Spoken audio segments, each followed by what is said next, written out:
Welcome to the Bare Metal Cyber Security Plus podcast. This series helps you prepare for the CompTIA Security Plus exam with focused explanations and practical context. For a companion study guide, check out the Achieve CompTIA Security Plus 701 Exam Success by Dr. Jason Edwards. It is the most concise and complete Security Plus guide on the market, built for busy professionals who want to pass the exam fast and on their first try. You can find this book and others at cyberauthor.me. In this episode, we will begin exploring the different types of security controls. Security controls can be categorized not only by who manages them or where they are applied, but also by what they are designed to do. This is where control types come in. Each type of control serves a specific role in reducing risk and improving security.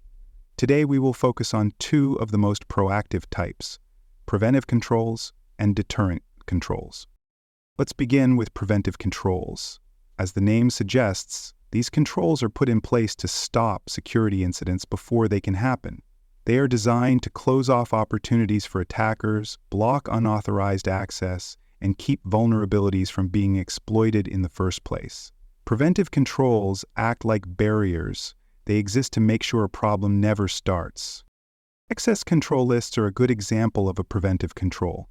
These lists define exactly which users or systems can access specific resources.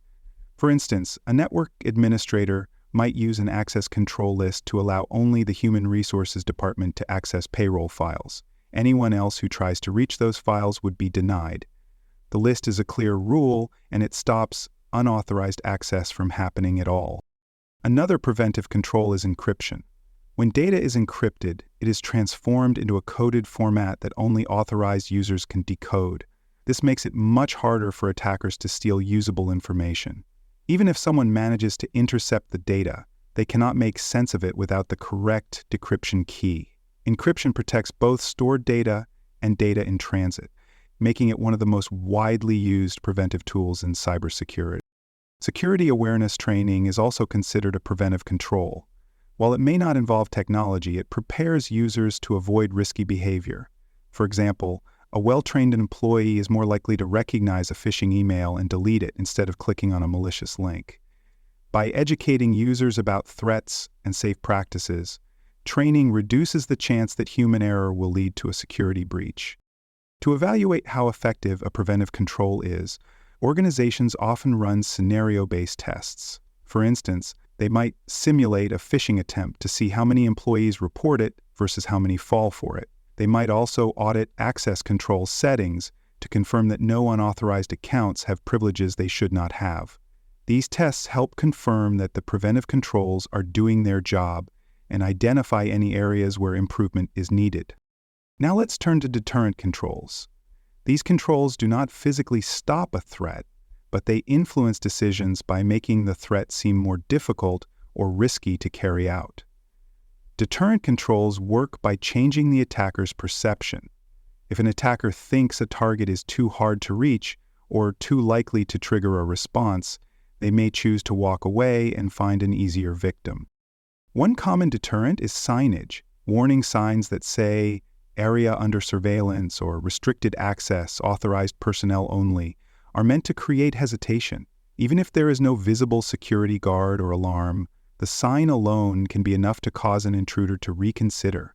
Signs work by increasing the attacker's awareness of potential consequences. Lighting is another effective deterrent. Well-lit areas are harder to approach without being seen. For example, if the back entrance of a data center is brightly illuminated at all hours, it is less likely that someone will attempt to sneak in. Darkness offers cover, but lighting removes that advantage.